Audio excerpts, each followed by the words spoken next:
You know, these smokers are really best for people who wear flannel all year round, call their smoker she, and they cry if the bark doesn't crack just right.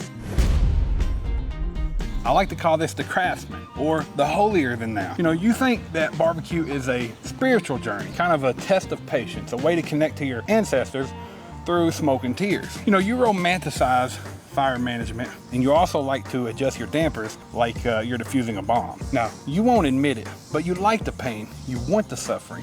It makes the brisket taste better, doesn't it? Now, when it comes to fire management, this thing is a full-time job, like wrangling feral kids at a Chuck E. Cheese. Now, when it comes to flavor, this thing is the best, in my humble personal opinion. I love cooking beef on an offset smoker. I get a bark that I just don't get with other smokers. And a lot of them will even have grill grates, so you can actually directly grill them this. So this actually will excel at smoking and grilling. And when it comes to the learning curve, well, it's pretty fucking brutal. And when it comes to the cost, these things can go anywhere from a few hundred for some cheap tin can pieces of shit up to infinity, X amount of dollars. I've seen people spend $100,000 on commercial smokers. Just know that what you're really paying for when you get up into the nicer smokers that are offset is the thickness of the steel, and obviously the size of the cooking area.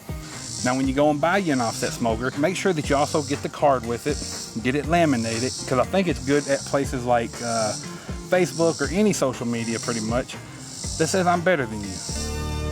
You know, these are for those types of people. And they got more time than anything else, right? Because you ain't gonna be able to walk away from this damn thing for more than 20 or 30 minutes when you're trying to manage a fire. For your bigger ones, you might get more time out of it. For something like this, you're probably gonna get 30 minutes out of a piece of wood. So if you don't have time to sit and manage one of these, I don't recommend getting an offset smoker.